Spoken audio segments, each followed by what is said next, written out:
Hello, my friends. Welcome to another exciting episode of the Party Nerds Podcast. I'm Richard Gabai, joined by my pal Robert Carradine, coming to you live from a triple secret location high in the Hollywoodland Hills. Today we are joined by my very young but old friend, Melinda Clarke. Yeah. Now, Mindy and I met back in 19...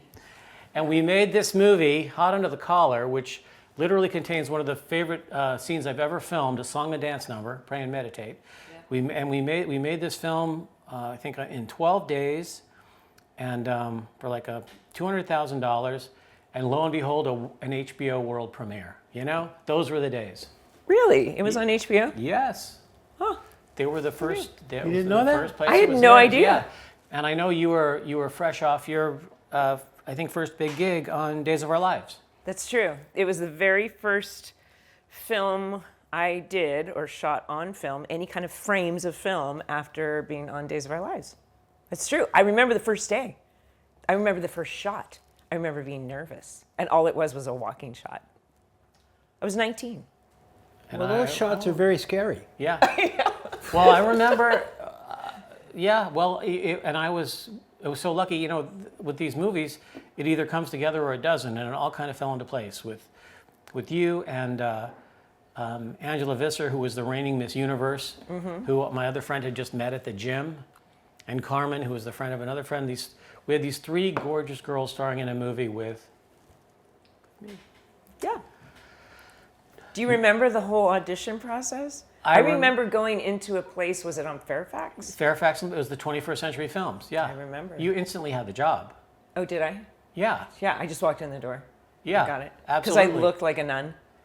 No, is it the opposite of that? No, you were just, listen, look, all I could say is I was extremely lucky because, well, since then you only star in like 3 huge TV series and a bunch of big movies and all that other stuff.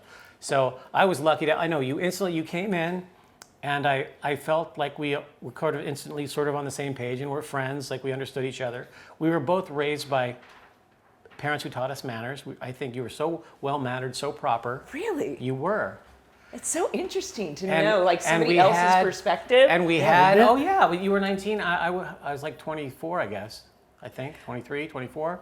Yeah. And back in the day when we actually still walked into rooms to audition for things. Oh, In front of the director. In front of the director. Yes. And speaking of auditions, Tawny McClure, who played kind of the gangster. The legs. She played the legs. Yeah, she was the legs in the movie, and she was the gangster's girlfriend. She came, and we still talk about this because Tawny and I are still friends. She came in this, like, I don't know what you call those dresses. They're like made out of, like, I guess it's spandex dress or something. It was like neon green, very early 90s, late 80s, neon green. And she walked in and she did this whole audition and she was like posing in the doorway and doing all these, you know, like Vargas girl supermodel type poses. And I was like, okay, well, if you want to do the movie, you've got the job. Right. It all just fell into place. We had such a great time shooting at a real working convent that is now Katy Perry's house in Silver Lake. Yeah, I don't think she was even born, maybe. Right. This was 91? Yeah. It was 91. It was 91. It was the spring of 91, I think? Yeah, spring. It was 91. I don't know, this think is it was the riveting fall. stuff. It was the spring of 91. It was the spring of 91, and Richard Gabai and Melinda Clarke were making a movie. How did the nuns handle that you guys are filming I there? know, and then you had Burt Ward played the as Pope. the Pope. Right. So were they like, or were they, I don't know. I mean, I had it was a small crew, but somehow I was insulated from everything. But there were real nuns walking around, which is pretty hysterical. Although now I'm having a flashback. One of the times on the set, the truck, somebody let all the air out of the tires. On purpose? Well, There's a little it sneaky, seemed. the sneaky little nerd, little nun. Nun going, let's play a prank, and they're all going in their habits. Well, we had a blast, and I remember we were cooking on the set. We had an absolute blast. What a great thing to do early on in your career. And I'm grateful that you were in the movie. Oh, by the way, so there's a song and dance number in the and I didn't ask if any of these girls could sing or dance. And we went in the studio and recorded this song. I think the writer of the movie, David Folk, wrote the lyrics, and then Larry and Mike, our composers, wrote the music. We went to the studio and recorded it. And these three girls had voices like angels, sang perfect. You were able to harmonize instantly. You know how to harmonize. I did. Yeah, I just remember that I have a pretty strong chest voice. So, yeah. It actually sounds really cute. You got the song in my head today. Now I'm not going to ever get it out. Right. And then Don't get me wrong. Don't get me wrong. The man upstairs is number one. Has been all along. There we go. My cane and everything. Yeah. But the amazing thing was it's a song and dance number like a musical, Bobby. And I'm really, as my buddy, it's shocking to me. I haven't seen it. To prepare. You should have. But Well, my DVD player broke down. Oh, it's a Blu-ray. That's what it It's was. a Blu-ray. there you go. There we are. There we go. Angela, Mindy, Carmen, and Richard. I remember thinking that I wanted it to be, I don't know if I had Barbarella in my head or more like, Look at those earrings. or some, we were trying to be kind of 60s. Well, you succeeded. Yeah. And the amazing thing is, like on a huge movie, they would probably rehearse it for a week, Yeah. and We did it the same day. we choreographed it. That day. We did that in like a couple hours. I had like 8 other pages to do that day, and it looks great. It came out great. Yeah. If you ever miss this one, go watch it. Absolutely. So after Hound the Collar, is that when you had your run of horror movies? Is it right after that? Because I remember you did one of the Night of the Living Deads or something. Well, no, wait. Return of the Living Dead. The Return of the Living Dead was shot in 92, and it came out in 93, yeah. That was After that, I the remember. run of horror films. That's so funny. I guess it's like, Well, I mean, I just, and also we've known each other forever and we've stayed in touch, but we haven't talked. No. Years have gone by where we didn't talk. But I remember not long after that hearing you got this big horror movie. So it was it was an Return of the interesting Living Dead time. 3. It was an interesting time for horror films because the early 90s, if y'all remember, it was post Friday the 13th and Halloween and Nightmare on Elm Street. It was kind of this dip where studios weren't making them. They were only straight to VHS or whatever. And they were only considered like CD movies. They weren't, and they were very low budget. And I personally wasn't really into horror films so much. But also, Return of the Living Dead had a success in 1984 with Linnea Quigley, and they put like a humor spin on it or something. But it was just at that time where my perception, and this is where I laugh about how cynical and subjective we are when we're young in our 90s, where it's like, oh, I wouldn't And want to do judgmental, that. yeah. I don't want to become a scream queen, which was a real thing. If you do just that one thing and you continue to repeat it, you could get categorized as just that. And it was a time where they weren't as revered, and I say this with confidence specifically because the film has now become kind of a cult classic because it wasn't automatically popular, but it was one of those films that did go straight to VHS, and it became immensely popular with a certain 12 to 18 age range with boys because why would that why would be? that, right? Why would that be? But I got to play the female zombie, and it was kind of an odd take on it, and it was kind of a Romeo and Juliet take on it, and I remember when I had the auditions, I told somebody that I was like, I have this audition for this movie called Return of the Living Dead, and he went, "Are you crazy? Why wouldn't you want that on your resume?" And somebody had Wow. to tell me that that would be a cool thing because it wasn't something I was very interested in. And it was a rough shoot, it was made for, I want to say $1 million, $2 million maybe, but it was a few weeks and it was a lot. It was 9 hours of makeup just to get something on that we did. And it was the first time I was shooting 24 hours. And I remember driving home from Santa Clarita to Hollywood and falling asleep at the wheel. And I asked for a hotel room and they wouldn't give it to me. Those little things where you don't know how to stand up for yourself. You're 22 years old, 23 years old. But it took me a while. And what I was going to say is the film itself had this incredible visual, because I've since asked all these fans of this film, when they walked into Blockbuster, or like, how did you discover the film? And most people say they walked into Blockbuster and saw the poster and went, what's that? Or they had to say, it was like, or they had to like sneak it, or maybe their parents actually introduced it to them. But it grew over through the 90s, and a friend of mine is Robert England, and I remember getting a call from him in, I want to say like 2005 or something.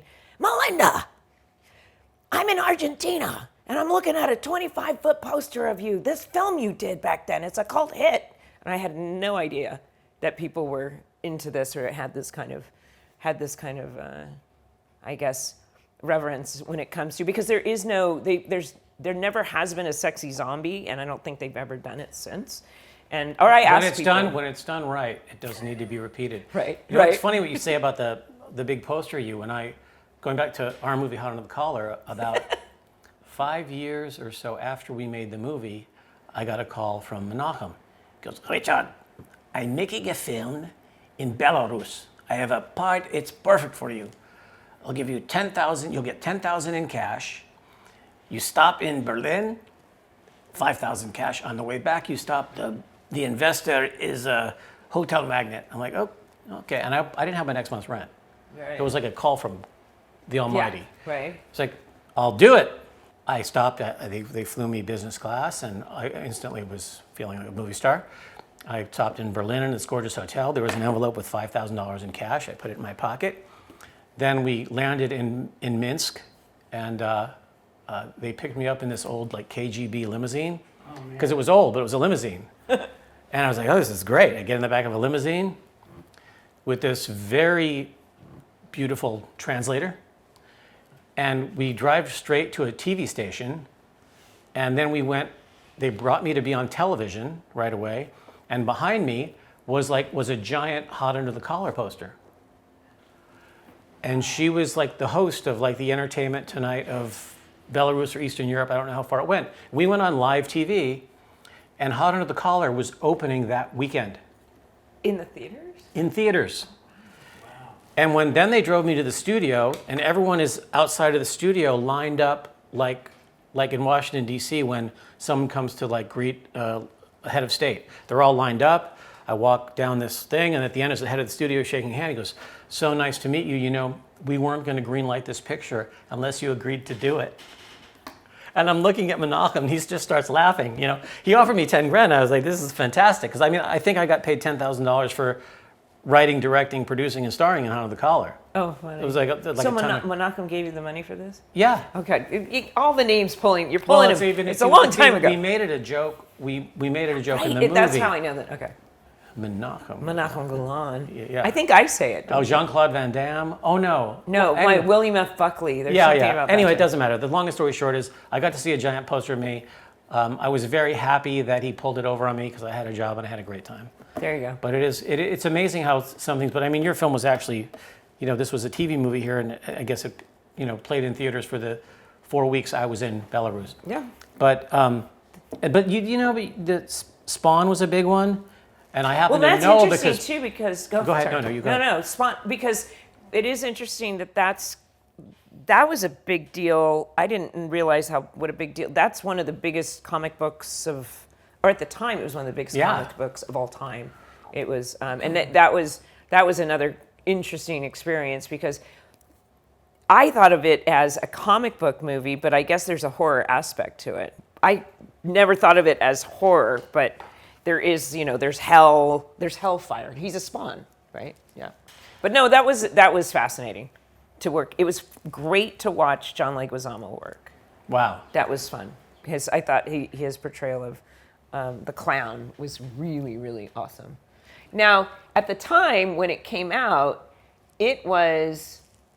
I used to have this number, and I guess I was wrong about it. Somebody corrected me, but I used to say, at the time, it was 721 CGI effects, which is the most in entertainment history. Right. But I think it was a little less, something like 600. But it's still, the fact remains that at the time it had the most CGI effects.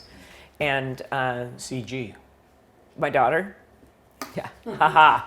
CG is CGI now. So now it's changed. Obviously, CGI is now becoming no fucking AI, but it was a cool film for sure. Although that was interesting because it was the one film that really gave me the experience of what it felt like if you were making a true Hollywood film. Because oftentimes in television, they shop, they go to Macy's for your wardrobe and you just try on regular clothes.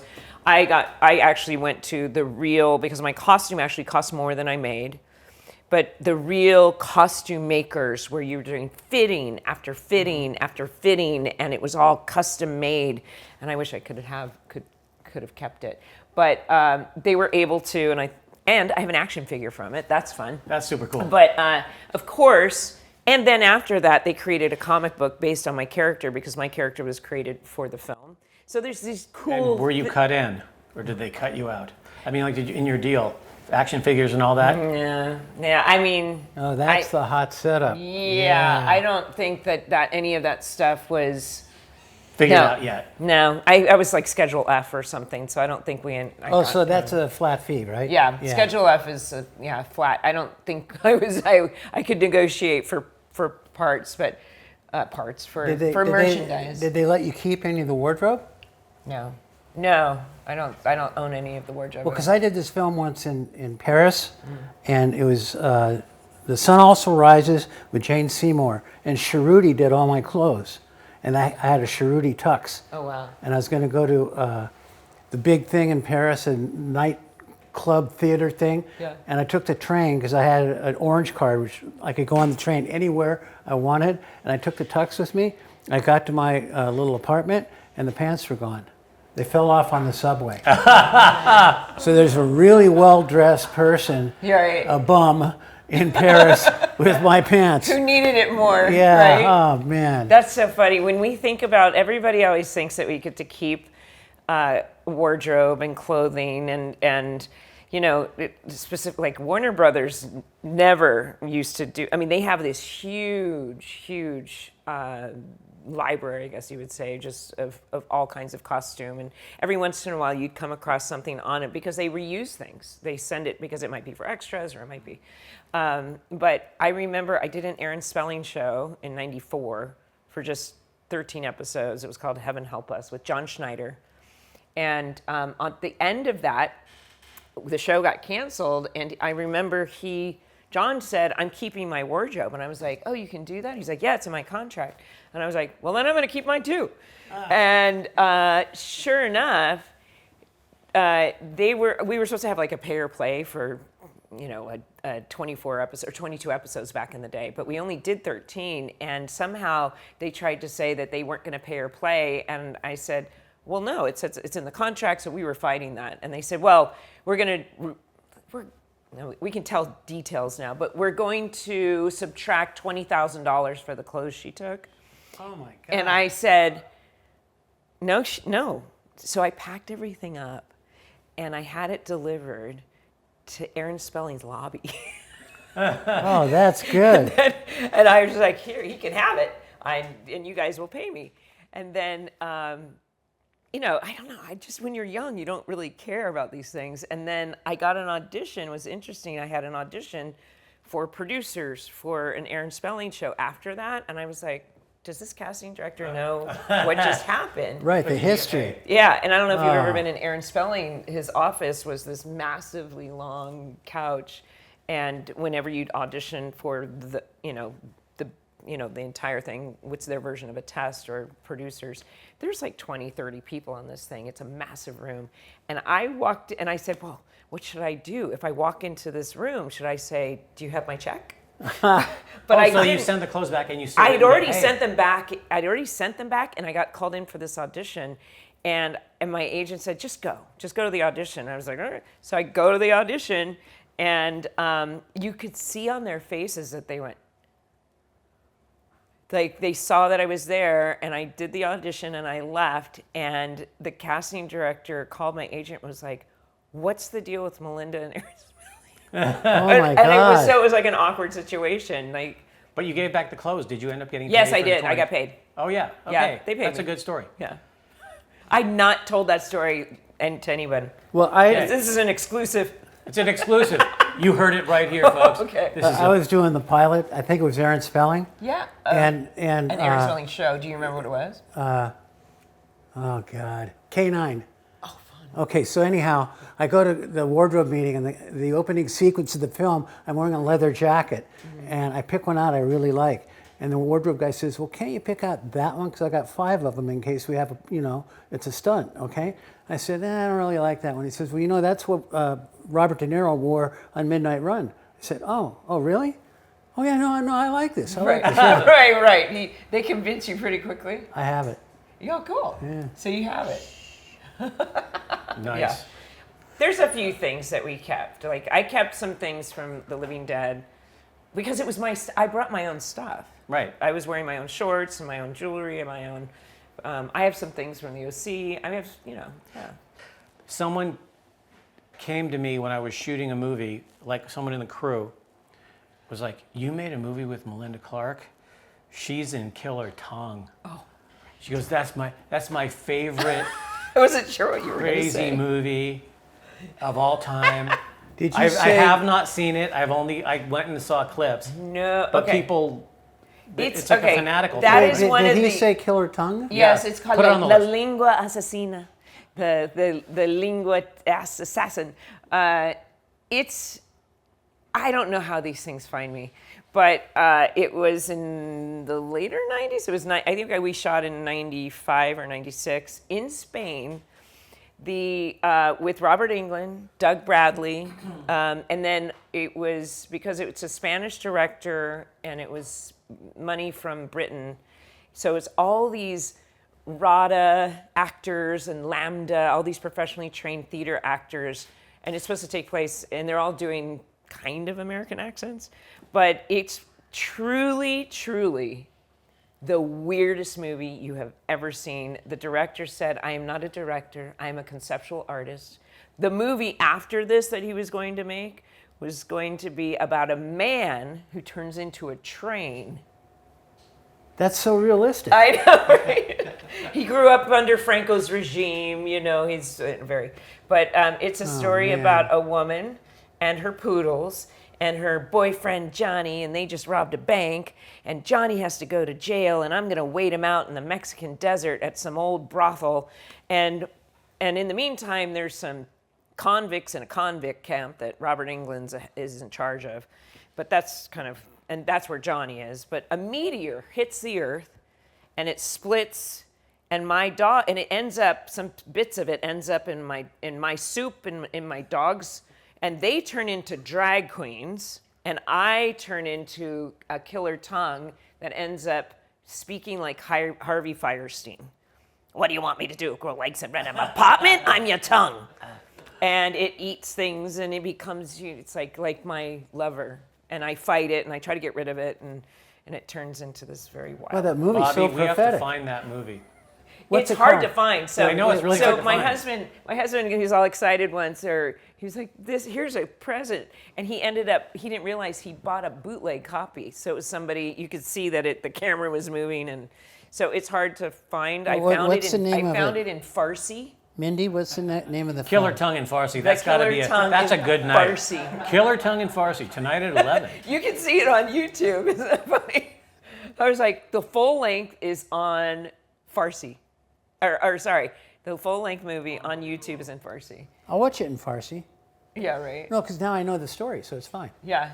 And you know who else is in? Jonathan Rhys-Meyers was only 18 years old. He was Wow. this beautiful little, yeah. And so we shot in the south of Spain in Almeria, where they shot Lawrence of Arabia.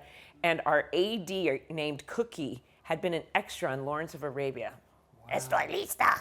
Come on, Wow. Estoy lista. Let's But go. you can't really replace those on-location adventures. No. When I got there, it was 80 degrees, and then we moved to Madrid, and I was just like California girl dressed like this, and then it was 0 degrees, and it was I had, Yeah. I came home sick. Oh. It was honestly, it was a really challenging. There's no 12-hour turnaround. It's 6 days a week. The country's closed on Sunday, so you don't really get to. I didn't get to go to the Prado. I didn't get to experience Spain. It was like we were all kind of having fun in the beginning, and by the end, you had some really pissed off drag queens from London, and I remember my co-star Jason Durr. He's strict vegan his whole life. He started having some stomach problems, and it was like, I kid you not, back in the days when they'd send the doctor, and he's like, he's sitting there with a cigarette in his mouth, going, "You need to eat some meat," he says in Spanish, "con carne." And he's like, "What? Your problem is you need to eat meat." But I would love to go. Yeah, right. I would love to go. I remember, actually, that reminds me that, those are the days where all the crews would. Oh, you're in Spain. They break and they drink wine, or they break and Did you they have to do that with you? Well, but Well, that's what we used to do. We would break at 2:00, and we had a 2-hour lunch with wine. in Europe. We Yeah, were in and- Europe. yeah, Oh, they the- probably still do it. I would And imagine. then shoot for a couple hours, and that's a wrap. Right. Yeah. Right. No, those are the days. But I remember drinking Mahau beer in Spain and never feeling worse in my life. Just beer. Because it's like stronger beer or something. Una cerveza, blah, blah, blah. Or maybe dos. Maybe. And I just remembered, I don't know if it was sort of next in the journey of Melinda Clarke's career, but I remember now we became reacquainted because you were doing Soldier of Fortune with my friend Tim Abel. Yeah. Right. Yeah. And That Tim and I were blasted, and as I was a lot in my 20s, or was that we were 30 yet? I don't remember. He's a few years older than us. He's a few years older than us. Yeah. But Just got to put that up. he called you or I called you. We were completely blasted, and we reconnected. Like, oh, you're doing a show with my friend. You're doing a show with my Oh, friend. that's funny. Yeah. Yeah. And that Yeah, was a no, fun, we used good to- run for a couple of years. That And a was big Jerry show. Bruckheimer's very first television show after, like, they'd had some success on The Rock. Or sorry, obviously the movie The Rock was successful. And I think they had this idea because Harry Humphreys, the tech advisor from The Rock, former Navy SEAL, SEAL team and Vietnam vet and all that, he became a tech advisor to Bruckheimer's. He still might be. I think he's more. But he had been the tech advisor on that movie, and they had this idea for this television show. And those were the days when the syndicated shows were like Xena and Hercules. They were these massively Didn't I successful. see you on one of those shows? I did Xena I did a Yeah. couple episodes of that, which was super. That's the most well-run set I've ever been on was the Xena set in New Zealand because Wow. they figured out how to do an action show with a full-time second unit, and they never worked more than their basically like 10 hours or something. It was like a real quality of life. But Was that the one with Lucy Lawless? yes. That was a good show. She's a gem. It didn't quite do as well. It was fun to do that show because you got to learn all the the fighting and the technical and the weapons and all that kind of stuff. And it was like 4 guys and me, and it was super fun. And then the ratings weren't so hot, or it didn't get sold. And so then the next year, I love this story. It was Reicher Entertainment, and then they decided we're going to shoot in Canada, as one does, because we were here in LA. So we went to Montreal, which is a fantastic city to shoot in. But they changed the name from Soldier of Fortune because they thought maybe that turned off some people. I don't know. And they thought, and they're going to call it SOF, and they're going to do some major stunt casting. And their idea of stunt casting was to bring on Dennis Rodman as a covert operative because he could fly under the radar in Islamabad. For Right? sure, for You're sure. not going to notice him. No, there's plausible deniability with that guy. So I thought he was kind of endearing, but I remember there were times that he would be late for set, and the producer, Sam Stranges, who's kind of old school, would stand there waiting, and I used to think, I'm like, well, did you get like some kind of like contract that said if you're going to be late, you have to pay? And they're like, you have to listen. Right, no, but anyway. He's Dennis Rodman's an eccentric guy. Yes, he is. Were we together when we met him in Newport Beach? Correct. Yeah, Oh, yeah. the Western we made together premiered at the Newport Beach Film Festival. Yeah. And somehow we ended up at a bar or something with Dennis Rodman. Like Would some it have kind of been a- the Sandpiper? Because I No, actually it was lived a in private. It was a private club kind of thing. Yeah. I lived in Laguna after we'd done Soldier Fortune. I moved to Laguna, and there's a famous bar in Laguna Beach called the Sandpiper. It's kind of a, you know, We were in Newport Beach. and he would always hold court there. And I remember like I'd see him Court, good one. hold court, yeah, ha ha. I remember seeing him at the Sandpiper once, and I'm like, "Hey, Dennis!" And his entourage were like, "Hey," I'm like, "It's so funny. It's so funny how people are. It's funny." Except us. So was it an immediate jump to the OC, or you were doing a bunch of stuff in between, weren't you? I don't know. You're making me look at my. What was interesting about my 20s, it wasn't by design. I ended up doing a lot of little genre things. And, like there was the Amazon and Xena, and there was some like Catwoman on a show called Sliders. But the year that I did Soldier Fortune, I got to do like Seinfeld and Nash Bridges, and then there was what? Nothing. Go ahead. I just remembered a personal story. I think it was around the time you were getting married. Wedding? Around your wedding. Oh yeah, 97. Yeah. I'm inebriated just talking about it. And I think it was like one of the pre-wedding parties, and it ended up. And I think. Did you come to our like party or? Yeah. We were always going to that pool place in Hollywood. Oh, the Hollywood Athletic Club. When it was that was anyway, awesome. we ended up, me and you and Kelly Hu at some guy's house in the Hollywood Hills. You might not remember this. Blasted. No, I'm embarrassed to say absolutely nothing happened. Strictly platonic. That's Oh yeah. the tragic course of my life. Kelly Hu was with us? Yeah, and it gets better. I remember this was a sort of an eccentric gay gentleman whose house it was. And I had a flashback of the story just recently. Now you just said Nash Bridges, because she was on Nash Bridges, right? She was at this, yeah. Right. I'm in the jacuzzi with Mindy Clarke and Kelly Hu, both who are on TV series. And for some reason, and we're much more mature adults now, and we don't get crazy with stupid stuff anymore. They're asking me acting advice. I'm wondering where my next month's rent is, because I'm an actor director, and they're both on TV series, and they're asking me acting advice. So they're like, the sun is starting to come up. We're in the Hollywood Hills, and yeah. Anyway, you might not. I'm remember gonna have to talk to you later about that one. Yeah. And I'm like, but while you don't remember, it doesn't sound implausible. It happened. I'm just trying to think whose house it could have been. Was Yeah. it one was of a friend Kelly's? of yours, either a friend of Kelly's or a friend of yours. I had no idea who this guy was. I Okay, don't even so- remember getting Anyway. up there. I'm dying to know which Seinfeld episode did you do? I did the Muffin Tops, where The Muffin where Tops, with yes. the Peterman reality tour, where Kramer's taking everyone on the Peterman reality tour on the bus. Yeah. And also Elaine has she's doing just the Muffin Tops, Right. and she can't get rid of the stumps. Right. And I'm the girlfriend who likes the Mexican hairless dog, and Jerry shaves and he gets asymmetrical. And that was written by Spike Fierstein. I thought it was one of the oddest films or oddest episodes ever done, but it was a lot of fun. I laughed so hard. Watching Michael Richards' work is really interesting. He does not play comedy. He just plays the character straight. But Jerry's just sitting there laughing. We're doing all this bus stuff for about, for 4 hours. And Michael would just turn and goes, Jerry, stop laughing. Stop it. Just to get through his scenes. Yeah. But it was fun. That was a lot of fun. It was not long after that.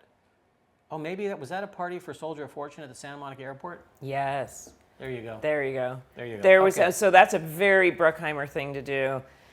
The premiere party for that was at the Santa Monica Airport, and then we had a premiere actually in New York on the USS Intrepid too. Wow. He knows how to launch stuff. That's Bruckheimer for you. But when you were on the OC, that was like one of those cultural phenomenon shows, right? That was fun. So yeah, like I said, there was a lot of genre stuff that happened in the 90s, and then I took a little bit of time off to get pregnant and have a child. And when CG was about 3, the OC started. I remember audition. I remember I was, you lived in Newport Beach as a kind of. No. My parents moved there when I was in college. Oh, is that what it was? And it's one of the sad stories of my childhood. I went and visited them in their new house, and I said, "Which room is my room?" And my dad said, "Your crap is in a box in the garage, and you can stay in the guest room whenever you're down here." So that was my growing up time. And it was a great lesson. I appreciated it. I was on my own, but I visited them there a lot. Right. Yeah. In Newport you Beach. would have been there in the late 80s, Yeah. early 90s. Right, So yeah. you have you have an actual personal experience about Newport Beach. The OC was based on a show where the very wealthy live in Newport Beach. Right. And my character was from Riverside, but she'd worked her way up, But I remember, when you live in LA, and my parents have always lived in Dana Point, I always would plan if I live in the Valley and then I have an audition in West Hollywood and I'm going to go to my mom's right after, you kind of like plan. I pray to the altar of the traffic gods living in California. That whole Californians thing is exactly how I live. But I remember going to this audition, and I wanted to make sure they knew I'm from Orange County. Even though the show was not the world that I grew up in, I knew it existed. Like, my parents were very liberal Democrats and who live a conservative lifestyle. And Dana Point was kind of a gritty little beach town that my dad used to surf in the 50s. He used to go there, surf in the 50s.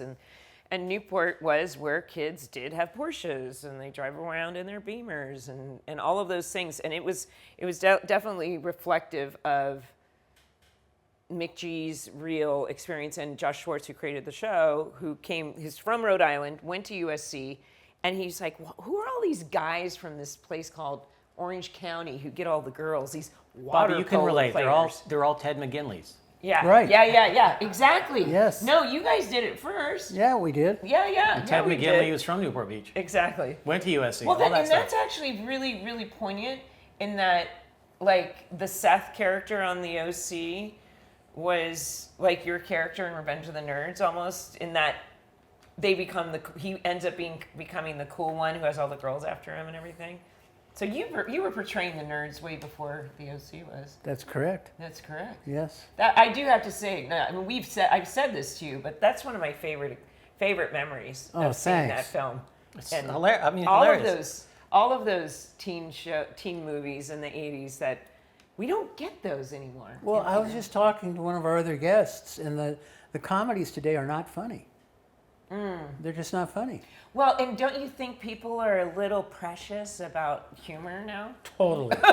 About what's You could not make the nerds today. right? Couldn't no, do it. no, What do you mean? No, because somebody's you mean it's not okay to make racist, homophobic jokes anymore? well. Well, Yeah. there's that. I know. We all did it. You know what? We, You're right in that it's like what's right, what's wrong, what's acceptable in society, or what's and it's like I'm a female, I totally, but there's certain things. Animal like, House. Animal House. Fuck her brains up. No. You should talk about date rape because there's a big controversy in Revenge of the Nerds because Bobby's wearing a mask, so That's it's like true. it's kind of like We talked about that. I mean, I can Yeah. see how that would be. It wasn't, and the thing is, maybe it was. I'm not going down that rabbit hole. But when CG and I were doing, I was podcasting for quite a few years through the pandemic and everything, and CG was doing one with me, and when the strike came, or we were doing a pop culture one, and I wanted her to see Porky's because that was one of my absolute favorite memories of seeing Porky's in the theater with a packed theater, and CG just watched it with me, and I realized, I was like, oh, it's not the same reaction. First of all, she's 23, 24 and years also old. socialized She's not in a completely theater. differently. Well, also a room full of people laughing. Exactly. It doesn't translate the same way. But I mean, if you took my scene with the girl on the moonwalk to the next step, it would have been, Your Honor, she liked it. Right. You can smack him. It's okay. And the thing about Porky's, because we actually did a podcast about it, and CG was like, I'm better if I hadn't seen it, Mom. Really, I get it that it's humorous, but you realize that was the director's real life stories. He wasn't just creating this. He was talking about his real teen years in the 50s and 60s. And then, of course, there's audiences out there who say, well, that's what's wrong with how, you know. And it's like, how do we portray things that are, I think it is kind of dangerous when everyone goes after comedians. They're the ones that are supposed to be taking some pretty twisted things and making you laugh. And then here's the thing that I say, just because a comedian says something that offends you, but somebody else laughs, it says more about you than the comedian. And it's like something could be revealed. Maybe that's something that's upsetting. You can turn it off, you cannot. Exactly. You can choose to consume. Kevin Hart with the Academy Awards. I would have loved to have seen him host that show. But why? It was Wait, 'cause what of- does I don't that get mean? it. I don't know. Oh, because somebody dug up some texts from 10 years before where he made some off-color remark about gayness or something. And so he lost the job? Well, he got kind of, they wanted him to apologize and he wouldn't do it. Oh, He interesting. says, why should I apologize? Good for him. Yeah, making no, a joke. I think there's a real, I prefer, I love Ricky Gervais's idea. Absolutely. He said it's, you know, if it's just because something offends you doesn't mean this, it's about you. It doesn't right. mean, it has nothing to do with that, so. Yeah. Yeah. I mean, I think I believe in learning and society changing and growing and learning what's appropriate, especially as a female, what's appropriate and so on. But I also grew up in the world of, like, you know, we used to tell all kinds of fun jokes. Set was very, you could say any So that's kind where of joke. used to be a lot more fun. You cannot, especially in a position, like, I might make a joke that somebody in the room, and it's a very important thing to understand. If I'm considered above the line, and if somebody below the line isn't allowed to make the same joke, but I can get away with the joke, that's not fair, because we're all human beings, kind Yeah. of. Well, my last directing gig for a network, it was a really thick Oh, yeah. thing, and it was like, if anybody says or does anything that makes you feel uncomfortable, it must be reported. So I was afraid to ask an assistant to get me a cup of coffee, you know, because, you know, what's going to make somebody uncomfortable? You know, I don't know. It is I got more relaxed. I was in Canada, so I was a guest, right? So it's not like, I mean, there's a balance, because when we were making movies in the beginning of all of our careers, everything was okay.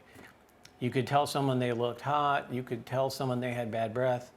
And you could joke about just about anything. And it's, you know, maybe that was too much, and maybe it's all going to find a nice balance in the middle.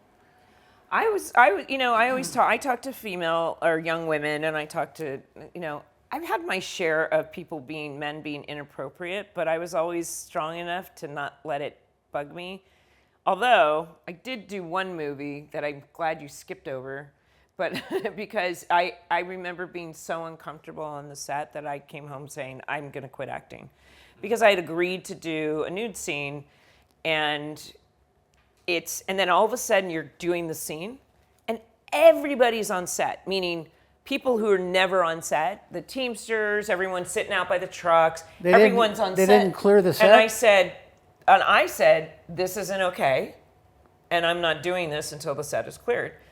And so they cleared the set. And then I'm walking, and I hear this guy go, I don't know what the big deal is. I'm going to see it eventually anyway on the screen. And I was like that kind of stuff. Yeah. You know, people try to, like, or like at one point we shot some scenes in Atlanta, and the director came to me and he said, I just want you to know, they've written, because you have to sign a nudity waiver that says in this scene the side boob will be seen, the butt will be seen, this will be seen, this will be, and so he said, the director came to me, he said, I just want you to know that they want you to, like, do a strip in the scene. And he said, I don't think it's necessary, and I'll support you, and you don't have to do it. And I was like, thank you, you know, and because they were going to like spring it on me or something. And I said, yeah, no, thank you. Because they were trying to get something exploitive and all that. And they ended up getting some shots that they weren't supposed to and using them. So I've never felt comfortable in that respect, I think. But sometimes I still will get an audition that says, this one requires nudity. And I'm like, are you guys really want me to do that? But you were explaining to me that when we were making these movies, you had to have at least one boob shot to sell it. Right. There's one in How to Look There's Color. one. Right. And Right. that's how you sell it. And It was it was before the internet, before any before it was either magazines or videos. You Yeah. know? And thank goodness, we still made a good movie. We still had fun, and yeah. freaking your career's been almost nonstop. And Almost nonstop, and then No. just kidding. No, I think there's a real thing that we've all felt, that we're literally watching the industry change between COVID and strikes and everybody. $125 a day contracts. And yeah, no, we're watching it change. And Right.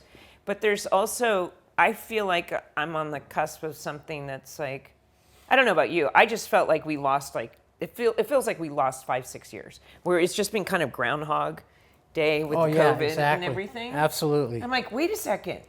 2017 was how long ago? Yeah. Or the movies that I'm just catching up on, I feel like, wait, 2012 wasn't that long ago. It's over a decade ago. It just feels like something kind of stopped. And I don't know. I feel like at some point, I think you really have to stop and think, wait, I'm getting older. And please don't keep putting me up for the hot MILF. That's fine. But like, I did that. And, you want to start embracing. What's your dream role? What is your dream role? Well, I think of things like shows like Arrested Development, Entourage, like Jessica Walters in Arrested Development, or just, I love the comedy of. Well, you're great at comedy. I'd always done said, and I don't remember if I told you this when we were working together a long time ago, but I was, a few movies I always wanted to make, and I was like, I'm going to make the Lucille Ball story, and you're going to star in it. You know what's so funny? All right, I'm going to forget his name. Was it Bob, our gaffer on the OC? He said, every time I see, because the OC really taught me a lot about humor. It wasn't originally that. It was kind of a Trojan horse of, a teen soap that was going to replace their 90210. And what happened was he started writing this very meta comedy, because Adam Brody was Adam admitted, because we did a podcast called Welcome to the OC Bitches, if you are interested, with Rachel Bilson. She spearheaded it. He came in, he was a huge fan, and I never saw it or understood it until we interviewed him, that he was just a huge fan of Vince Vaughn. And he was doing a lot of kind of like Vince Vaughn-ish things. And I remember we were all just so like enamored with him. And now he's nominated for an Emmy. Good for you, Adam Brody. But he started doing this stuff that was, you write, you say the scenes the way they're written, but then you always learn to button it with comedy, or bring in something, or say something, start it with some comedy, end it with some comedy. And we all started doing it. And that's the trick, if you're on long form television, is to inspire those writers to continue to write. Oh, did you see what they did? Oh, did you see that? We're going to continue to write for that character. So it really taught me a lot about humor. And I remember coming back to the gaffer who said, he goes, I get excited when I see you're going to be on set today because you make me laugh. You're like Lucille Ball. Oh. Hey, I was there like, you go. oh, that's so fun, because you learn, you're like, I'm not just going to, dial it in. I'm going to take a risk. I'm going to see what works. So when you're doing something that long for that many years, and you have the confidence that they kind of like what you're doing, you might just throw in things that weren't on the page. So it felt very collaborative in that way. Yeah, but in the same breath, if they don't like it, you do another take. I mean, it's Right. It's pretty great that way. Yeah. So you were talking about that thing where you didn't want them to have the footage because they might use it somewhere else, and then they did. Yeah. Yeah, I was on a film, and the actress made the director promise that they wouldn't go below her breasts, like right down to it, but not below them. She said, I don't want Roger Corman to have that shot. There you go. She was right. He would have used it. Yeah. Yeah. Oh, I thought you were going to tell me they ended up using it anyway. No. She got the director to promise him. Called the line. She drew the line. She drew the line, yes. Well, Mindy, you're still kicking it. The best is yet to come.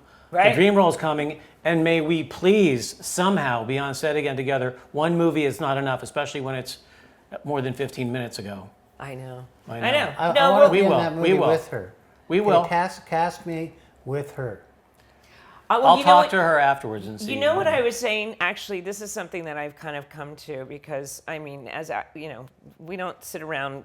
The industry's still recovering and such, but I see myself going into, because I take class and I'm involved in everything, and I love doing scenes from Ibsen and Tennessee Williams and Sam Shepard. That's something I did today.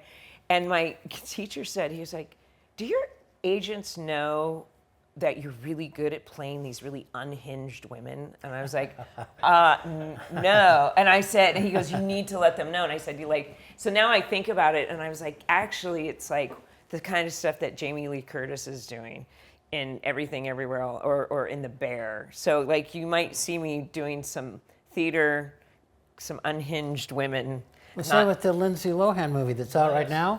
She is unhinged. Let us know. And Jamie Lee Curtis is hopefully going to be on our next batch of shows. She's Oh, a nice. friend of Bobby's. Very good. I love her. I love that. So. We've taken more of your time than we deserve. Oh, cool. The time has flown by. So on that note, thank you very much, Mindy Clarke. Really an amazing conversation. So much fun. I learned something, And that, I guess, Robert, See? concludes another episode of the Party Nerds Podcast. Don't forget to subscribe and like, and we'll see you next time.